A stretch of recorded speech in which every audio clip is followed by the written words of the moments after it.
40 Russian soldiers are blown up in first Ukrainian strike using US HIMARS rockets. A second strike with the American weapons kills Putin's 56th officer of the war. Dozens of Russian soldiers have been killed in Ukraine's first ever strike on one of Putin's command posts using US long-range missile artillery, Kiev says.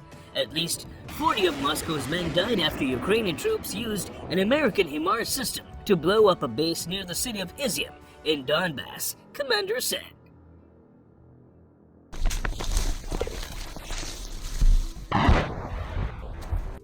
Footage which emerged on Sunday showed the aftermath of the attack, including blown-out buildings and smoldering supply trucks painted with the Z war symbol. Separately, it was revealed that the same weapon system killed a Russian colonel, making him the 56th top officer to be killed during the war. Andrei Vasilyev, 49, commander of an elite VDV paratrooper regiment, died in a strike in an unknown location on Friday night, local media said.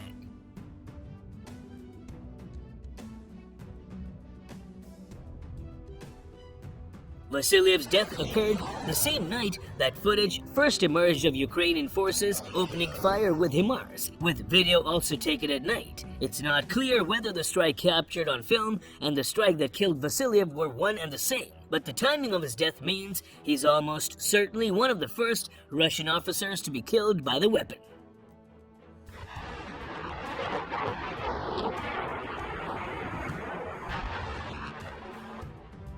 The strike on the Izium command post is thought to have been a separate attack, although Ukraine has not said precisely when that happened. Kiev's commander said that attack blew up a school, Izium Lyceum No. 2, which was being used as a base by Russian forces in the region. They said at least 40 men from the 20th Army of Russian Armed Forces Western Military District, Unit 89425, originally based in Voronezh, were killed. All personnel stationed at the command post were demilitarized. Over 40 people, claimed Ukraine.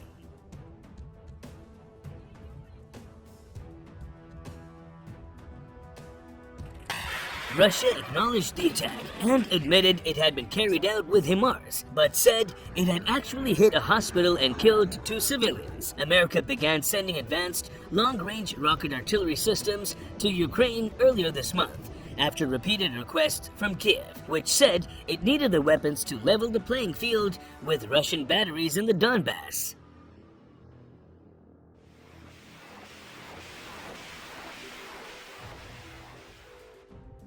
The systems are in demand for their ability to carry out precision strikes over long distances, more than double the range of the howitzers the West has already sent. Ukraine's commander said they intend to use the artillery systems to strike deep behind the Russian front line, destroying command posts such as the one in Izium, while also blowing up arms dumps to hamper Moscow's advance.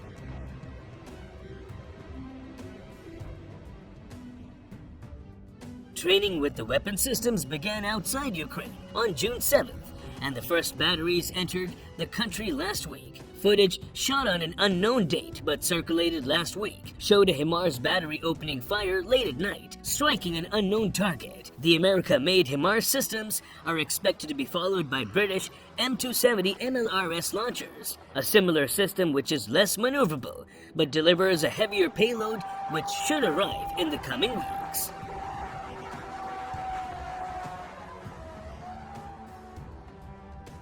The US and UK combined are thought to have pledged 11 HIMARS or MLRS to Ukraine, which President Zelensky has thanked them for insisting his country needs more to win the war. HIMARS and MLRS systems have widely varying ranges and effects based on the type of projectile fired, which can range from precision-guided to cluster bombs.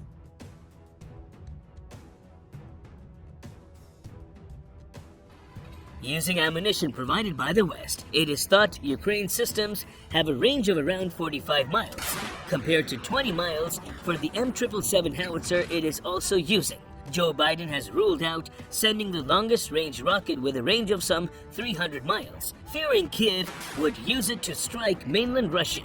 The Pentagon fears that would lead to an escalation in the war and may drag NATO into the conflict.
European!